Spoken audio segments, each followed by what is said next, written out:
छत्तीसगढ़ के मुख्यमंत्री भूपेश बघेल का भेंट मुलाकात कार्यक्रम अक्सर सुर्खियों में रहा है। जब जब वो निकले हैं इसकी हेडलाइंस बनी और इस पर आजकल बीजेपी कुछ अलग तरीके से ज्यादा ही हमला बोल रहे। देखें, सीएम भूपेश बघेल का भेंट मुलाकात कार्यक्रम काफी चर्चित है। इस कार्यक्रम के माध्यम से सीएम भूपेश बघेल आम लोगों से सीधे संवाद करते हैं। कार्यक्रम के जरिए सीएम बघेल आम लोगों की समस्याएं सुनते हैं और तत्काल उसका समाधान भी करते हैं। मुख्यमंत्री भूपेश बघेल के भेंट मुलाकात कार्यक्रम में भाजपा नेता भी पहुंच रहे हैं। इस दौरान उनकी सीएम से हुई चर्चा को भाजपा सोशल मीडिया पर वायरल कर रही है, जिस पर कांग्रेस ने बेहद सख्त प्रतिक्रिया दी है। माननीय मुख्यमंत्री जाते हैं तो सबसे चर्चा करते हैं, मगर भारतीय जनता पार्टी के नेता वहां जाके हुड़दंग करते हैं और वहां जाके गलत बातें करते हैं। मुख्यमंत्री जी भेंट मुलाकात का काम कर रहे हैं, जनता से सीधे मिल रहे हैं, तो इन लोगों को तकलीफ हो रही है।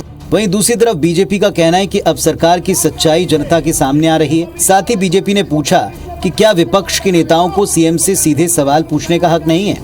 तो क्या केवल कांग्रेस के लोगों को प्रश्न पूछने का अधिकार है? यदि ये प्रश्न किया जा रहा है तो सरकार को तकलीफ हो रही है, कांग्रेस के संगठन को तकलीफ हो रही है। दोनों पक्षों को सुना आपने। कह सकते हैं नेताओं का कोई कार्यक्रम आरोप प्रत्यारोप के क्रम से अछूता नहीं रह सकता।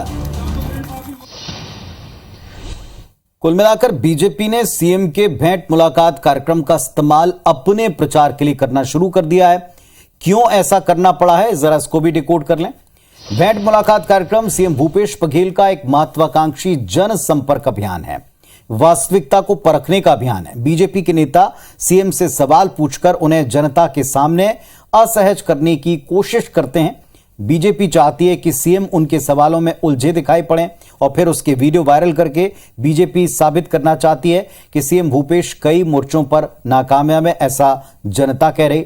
अब अंतिम बात, ऐसा नहीं हो सकता कि बीजेपी के आम कार्यकर्ता खुद ऐसा करते हों।